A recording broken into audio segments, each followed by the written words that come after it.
Nshuti bakunzi ba Blessed Family, turabasuhuje kandi tuguwe neza kongera kubona umwanya wo kubana namwe. Reka nakiri uyu turi kumwe. Karibu mu kiganiro. Nitwa Betty. Yego, na Emmanuel. So reka ngusabe rero usenge kugira ngo dutangire umwanya mwiza. Uwiteka Nyiringabo Imana yacu, turi imbere yawe muri aka kanya, tunezerejwe nuko tugiye guhura n'abakunzi bacu ba Blessed Family, umuryango mugari waduhaye kugira ngo tujye twungurana ibitekerezo, tujye duhugurana, tujye twibukiranya ijambo ryawe ko riduhumuriza kandi rituyobora mu byo dukora byose. Urakoze rero kuduhaye n'aka kanya kugira ngo ibyo tugiye kuvugaho byose uzubane natwe Mwuka wawe ratuyobore, kandi twiringiye yuko ugiye kubidukorera mu izina ry'Umwami wacu Yesu Kristo. Amen. Amen. Imana ikugirire neza.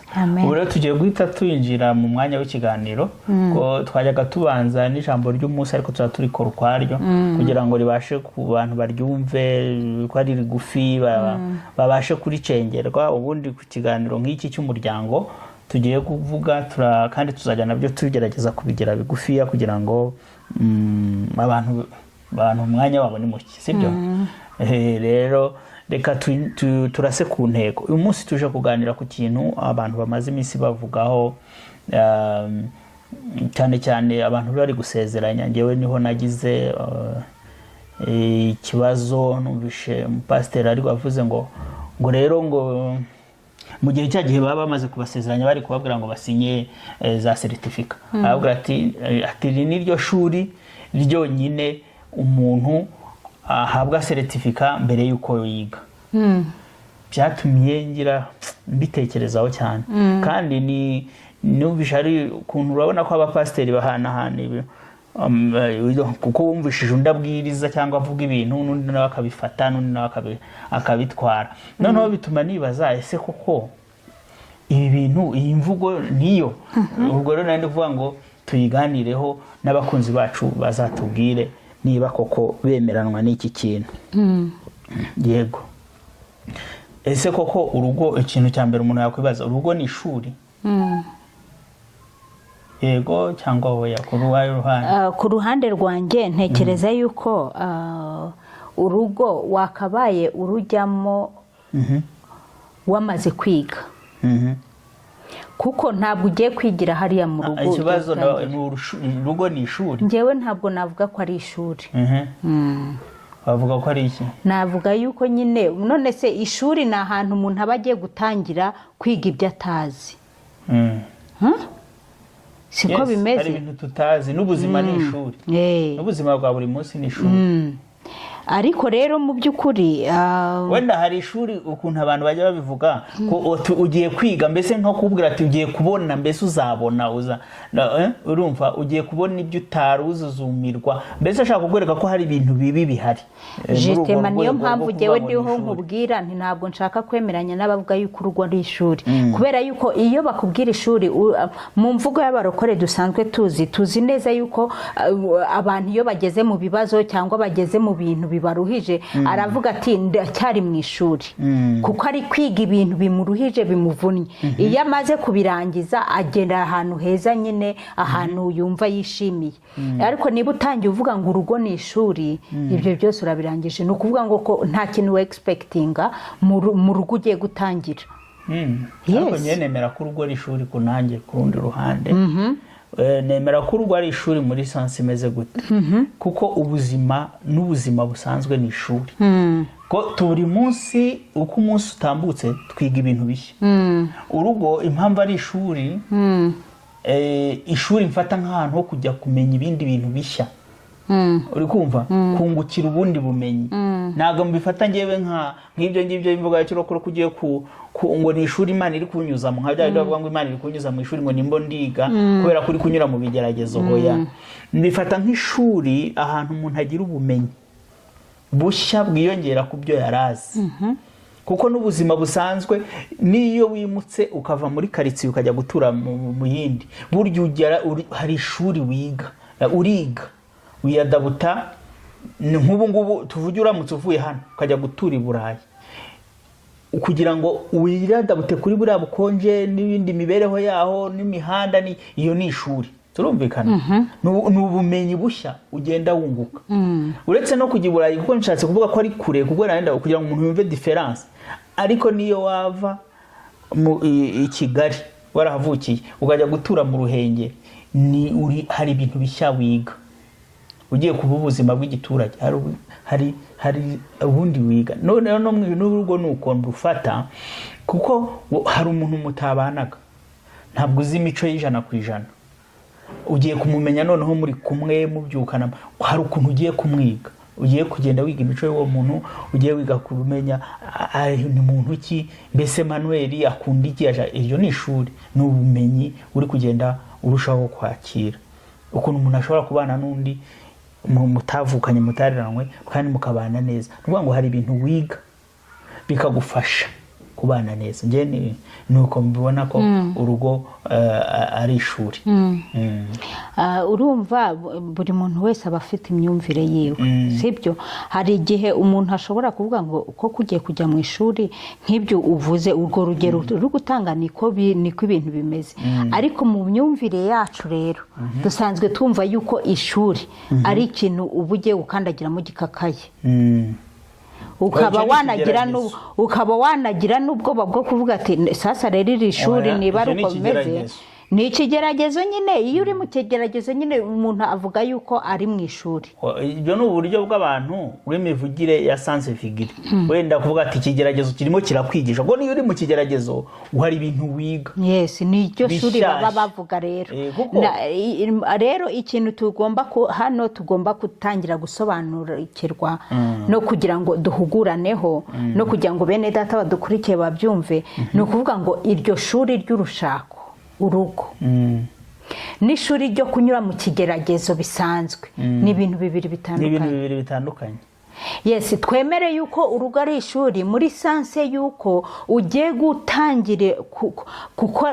gutangira ubundi buzima utarurimo usanzwe ushobora guhuramo n'ibintu byiza cyangwa se ugahuramo n'ibintu niyo mpamvu uvuga ko ari ishuri ni uko ubuzima bwose turimo ni ishuri icyo cyo ntitwagisiga ku ruhande kubera ko turiga hari ibintu bishya tugenda buri munsi uko bwije uko bukeye hari ibintu bishyashya tugenda tumenya muri ubu buzima uba mu buzima ni ishuri rihoraho ariko noneho iyo tubijyanye muri sanse renda tuvuge ko pasiteri abivuze muri sanse y'ishuri rimeze nk'aho riri sitirigitire rya shuri uhabwa impamyabushobozi kuko abavuze ngo impamyabushobozi agakomeza kugenda bita impamyabushobozi ni ukuvuga ni ishuri rimeze nk'iri shuri dusanzwe tuzi ritanga impamyabumenyi noneho akakubwira ati rero ugiyeyo ni ishuri risitirigitire ryitwa umuryango tuguhaye impamyabushobozi ariko tuyiguhaye mbere y'uko cyangwa se impamyabumenyi sinzi harya seritifika n'impamyabushobozi ngira ngo tuyiguhaye ni impamyabumenyi n'impamyabushobozi byose oya hari seritifika hari na digiri so urumva ni ibintu bajya babasha gutandukanya ariko hari igihe bicanga abantu seritifika nyayo ni impamyabushobozi sinzi mu kinyarwanda reka ntidutinde mu magambo ibiba mu mpamyabumenyi cyangwa ubushobozi byose almost the same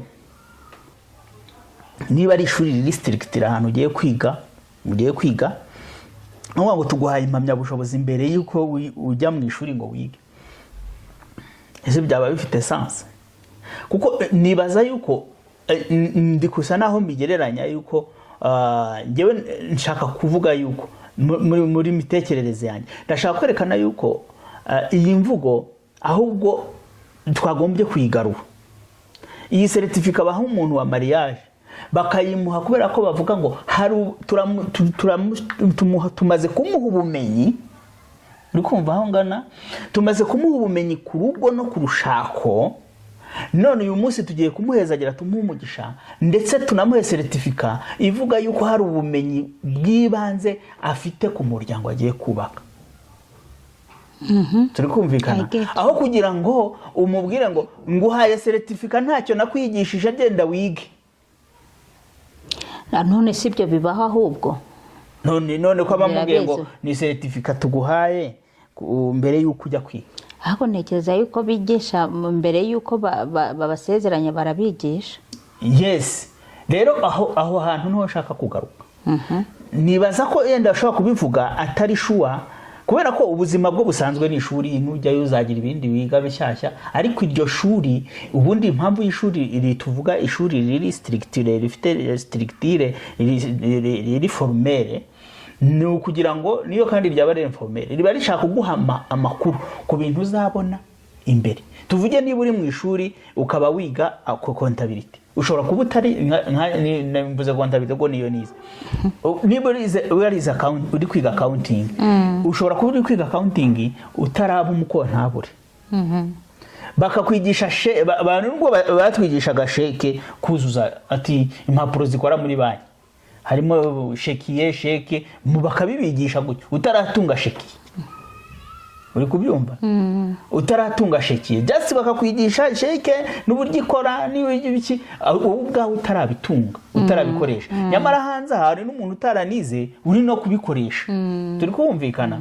Rero no kuvuga ngo ishuri icyo ryakakumariye niki, ni ukugutegura kugira ngo nujya muri organisation nibavuga sheke utazatunguka. Ushobora kuba utarayikoresha ariko ukaba ufiteho amakuru.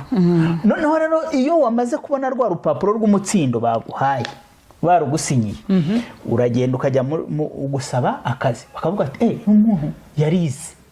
Urumva? Urupapuro rwerekana ko hari ibintu yize muri iyi field runaka, ibi byerekana ko ari umugoronome.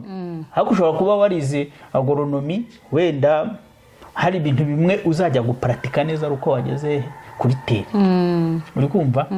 Ni ukuvuga ngo rero yewe cyo narindi gushaka kudiskita aho ngaho no kugira ngo turamforce iyi mvugo yari nziza, ariko tuvuga ati uyu muntu tumuhaye, ngiye numva bavuga ati tumuhaye certificate, twaramwigishije ibintu by'umubano, mu by'ukuri agiye gufata amasomo twamuhaye agiye kuyaplika. Nubwo uri kuyaplika mu rugo uracyari kwiga, nkuko nubundi iyo ujyanye certificate cyangwa se degree ukuye muri kaminuza runaka, iyo ugeze mu kazi se ntiwiga?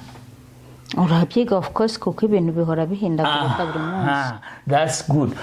Hari ibintu bakwigishije ariko ugera muri company runaka ugasanga harimo setting y'ibintu, harimo uko ibintu byabo byifuzwa no kubikora, hari ibintu wiga ariko ntabwo bya bindi biri basic ubu bifite mu ishuri riba ryarabikwigishije, but ibyibanze dore ngibi niba nashyiraho n'ibindi ariko ujye umenya wirefere kuri bya bindi by'iki byibanze.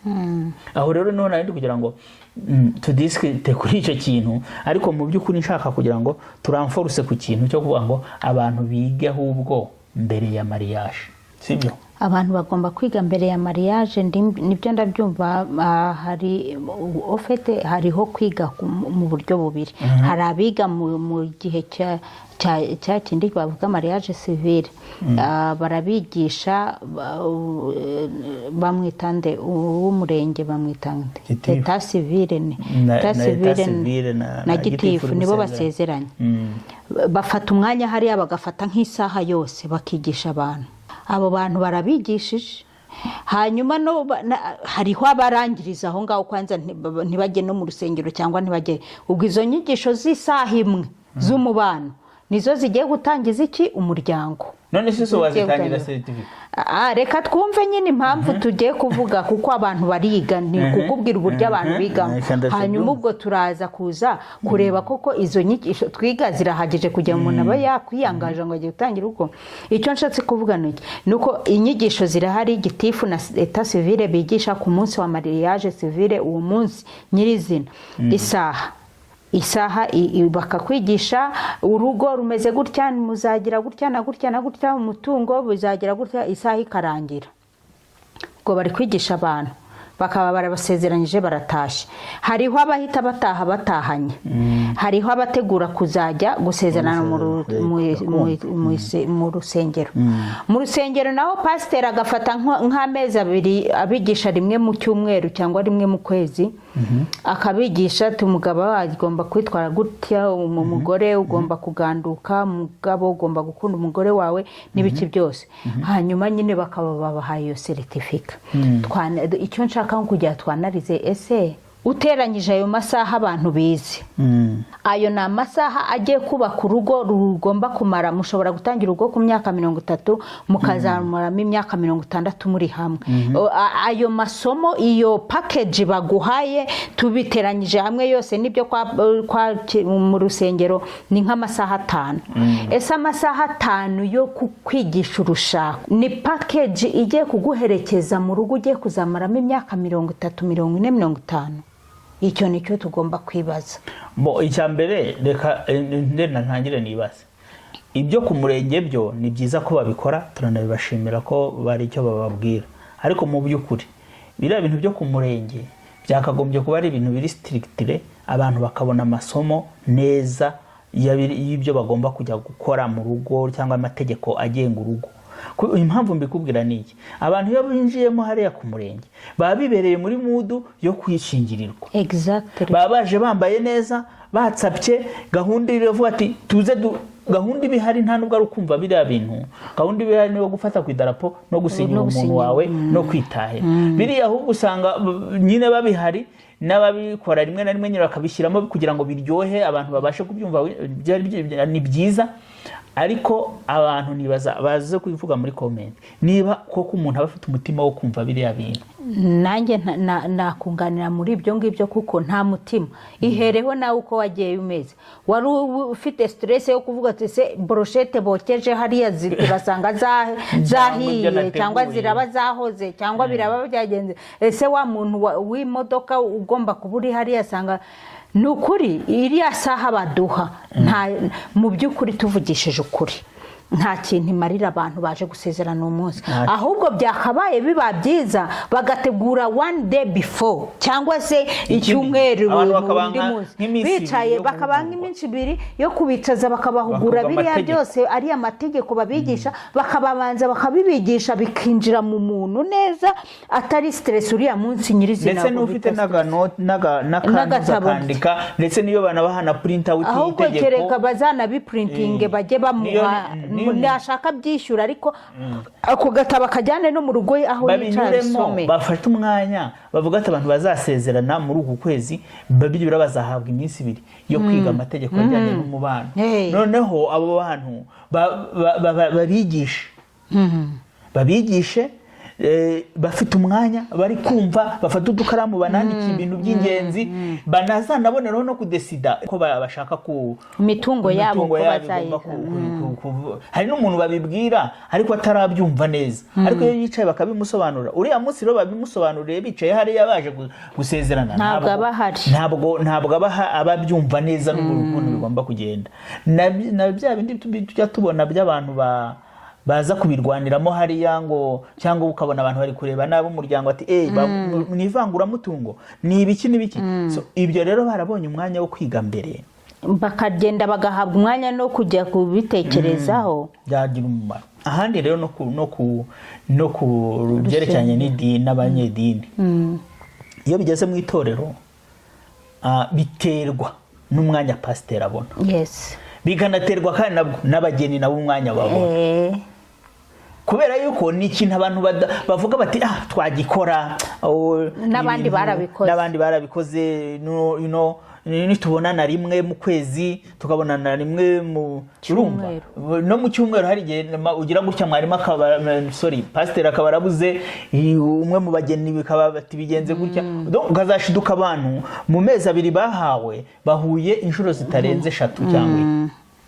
Ibyo rero biriho pe, kandi nta wabirenganyiriza. Abantu turi mu isi nyine yirukanka, ariko ugasanga si uko isi yiruka, ahubwo nuko umwanya ibyo bintu abantu biha babona ko imbaraga babishyiramo ari mu cyaro. Kuko urabona niba umuntu yiga ishuri akaba yiga ikigoroba afite n'akazi abonekamo. Iyo bavuze ngo iri shuri iyo harimo umwarimu muri serious ubara attendance, usiba ishuri rye akakwirukana abantu bararya attending abanaribonera umwanya. Rero n'ibintu byo gushingirwa nabyo byakagombye kuba ari byo babonera umwanya. Ababyeyi abenshi nta mwanya babona wo kuganira n'abana babo. Hari n'uvuga ati ni mukuru nafu nagendegera. Ibya bride shower nabyo bijya biba, izo ni za initiative zibaho.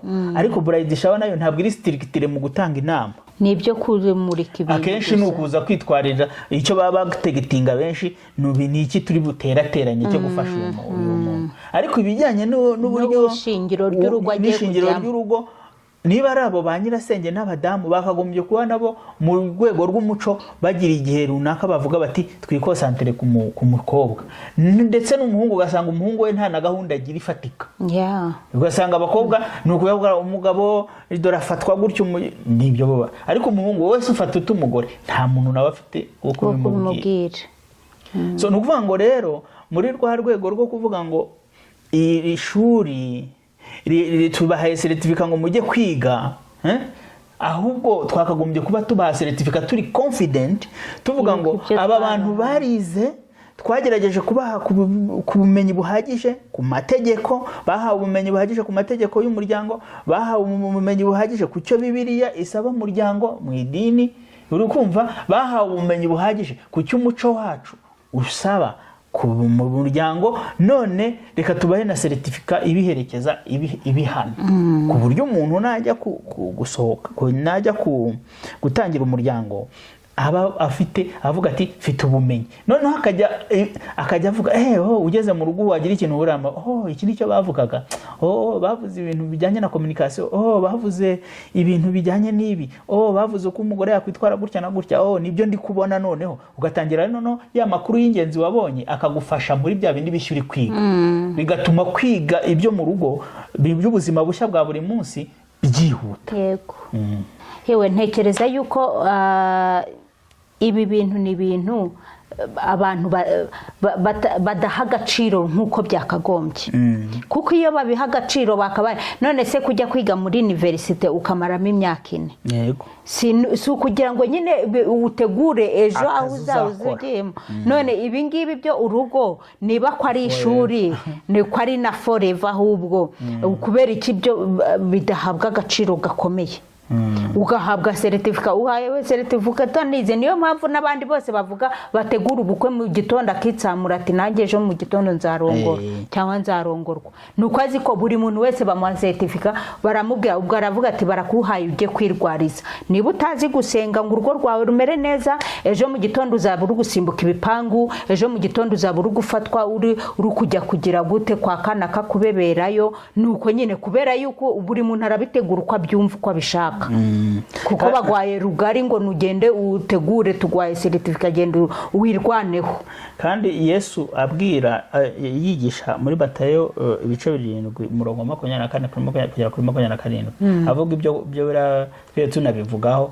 by'umunyabwenge n'umupfapfa iyo bubaka inzu wabonye ko harababwira ati umunyabwenge ikintu cyo yakora ashaka fondasiyo nibi rero n'inyigisho zijyanye n'iby'imibanire biba biri kubaka fondasiyo buriya fondasiyo idahari ibintu byose ntacyo biba bimaze ariko fondasiyo ihari ihagije ibindi bintu byose baza bakabiterekaho fondasiyo ikabyikorera ni nka bwa bumenyi rero wabonye bukeya bw'ibanze baguhaye uzabujyana ibindi wigiye mu rugo bizajya biza bishingiranye kuri bwa bumenyi butoya wagiye umenya ukamenya ati nigishijwe ibi byaba bijya kugera hano ukavuga ati amategeko twahaguweho ameze gutya na gutya ibintu by'umuryango ku buryo bw'Imana bimeze gutya na gutya urumva fondasiyo ni ikintu cy'ingenzi cyane rero Imana itugirire neza abakunzi bacu mujye muri commentaire namwe mutubwire mese murabyumva mute urugo koko ni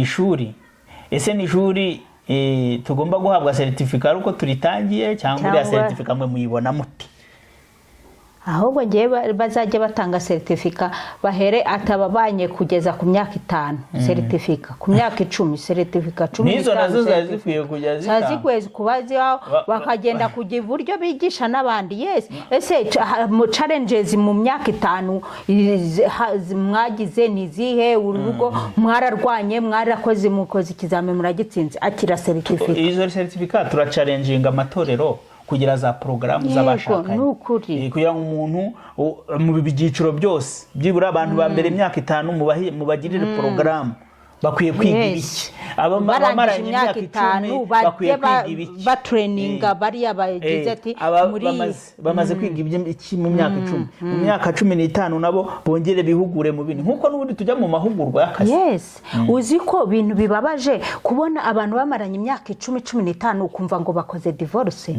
Ibyo bintu ni ibintu bibabaje cyane. Ese hagati uyu mwaka n'imyaka 10 ishize ibintu mwigiyemo ushobora kuba barastragorinze kuva ku mwaka wa mbere bakihangana bakagenda bihangana abandi birababaje kuko bagera nawo bakicana. Ngiye najyaga nchallenginga abantu bo mu itorero ryacu mu Rwanda aho twabaga bakunda gufata abagore bakabatandukanya n'abagabo inyigisho z'abagore abagore bakaba baraho bakiga inyigisho z'abagabo ariko kuki hatari inyigisho ahubwo z'umuryango umugore n'umugabo nta kuvuga ngo ugiye kwihererana umugore asiga umugabo hano hoya igisha umugore n'umugabo kuko urwo rugo barufatanyije bararujyanye n'ibanga ry'uriri mu mugore rizava ku wanga ngo n'ibanga ry'abagore hoya ni ibanga ry'urugo ku mugore no ku mugabo kuko umugabo namenye ibiri ku mugore n'umugore akamenya ibyo agomba gufata neza ku mugabo bizaba ibintu bifite umumaro. Ni mu abanyamatorero tubacalenginga bashyiraho porogaramu z'abashaka bajye bagenda bahugurwa kandi mu byiciro bitandukanye bitewe naho abantu bageze kuko abantu bamaze imyaka 30 hari ibintu batagikeneye kumva. Yes, ntago wafata umugeni washyingiwe ejo hashize umwicaranye n'umuntu umaze imyaka 30 mu rugo ngo ni inyigisho z'abashakanye ntabwo ibyo bintu ariko byakabaye kugenda ko no mu ishuri habaho grade 1 grade 2 grade 3 ntabwo wafata umuntu ufite doctorat ngo ujye kumwicaranye n'umuntu ngo urangije senior 6 ntabwo bikunda ubwo myumvire ye iri ahantu kure ntabwo ashobora kumva ibintu niyo ibi bintu ni ukuri ibintu by'urugo tugomba ibintu ku ingo umuryango ni ikintu muri societe nyarwanda kirimo kwangirika cyane kubera yuko ubumenyi n'ijambo ry'Imana riravuga ngo ubwoko bwanjye bwishwe no kutamenya. Iyo tutamenye rero ngo tumenye uburyo tugomba gupanga ibintu byacu uburyo tugomba gukora planning y'umuryango tumenye ukuntu tubigisha tumenye ukuntu duhugurwa baduhugure bagire bate ibyo bintu byose finally twende ngampo ibintu bipfuye cyane cyane ko turi kubona izo challenge ziri kuba mu miryango ari leta ari n'amatorero bafite imbaraga kuba bahuza abantu. Rero ni habeho porogaramu zihere cyane mbere yuko abantu bashakana zishyirwe mu imbaraga umuryango nyarwanda ushyire mu imbaraga imiryango yacu dukomoka mushyire mu imbaraga abantu bajye kubana hari package bavuga bati byibura hari ibintu bazi yaba mu mategeko yaba mu bindi babane bafite ubumenyi. Hari akantu wenda turangiza hari akantu mperutse kumva kuri ngira ngo ni TV1 yagashyizeho ngo urugo rwari rumaze ngira ngo niba ari icyumweru hanyuma umugore yasa ishoka umugabo nta n'icyumweru ngo kubera amagift babahaye mu rugo. Imagine none abantu bataramara n'ukwezi mu rugo umugore yashije umugabo ishoka ngo kubera gift buriya hari ukuntu batabyumvikanyeho wenda bari kuzifungura n'ibiki ngo umwe yashaka kugurisha kugira bakavaringa amadeni ibintu nk'ibyo urumva kuvuga ngo aho already umuntu amenye amafuni amenye n'ibyo bwo gukubitana gute none kuki hari ibintu yakagombye kuba biri basic yaramenye yaratoshe communication no kumenya ikiganiro ko ibintu bikemurwa n'ikiganiro telefoni yaba afite ubwo byibura ubwo bumenyi bwo kwibuka yuko rifuni irica rifunira ariko ikiganiro kirahari kugira ngo mubashe kugira ahantu kubiganiraho neza mu mwanzure murebe ese uyu mugabo nawe ugiye kwishyura amadeni finally na amadeni yanyu y'urugo rwose ese ubundi ayo madeni muyafata mwarumvikanye ko byari mu gihe ugomba kuyafata ibyo ni ibintu byinshi abantu bagomba kuba ushobora gusanga barihanitse bajya gukora ubukwe ngo reka dukora ubukwe bw'igitangaza twigane runaka batanabyumvikanye barangiza ugasanga bitangiye kubazanira urugo ibi niyo bitangiye nabi birangira nabi mwaba Imana yo mu ijuru igidushyigikira rero reka dusubikire ahangaha kugira ngo wenda tuzazane n'ibindi bikurikiraho ntiturambire abantu ariko mugende mukomeze mu bitekerezeho nkuko nawe bivuze nabo bakore commentaire batugira inama bagira inama n'abandi kandi Imana yacu ibashyigikire cyane amen tuzongera ubutaha. Shalom.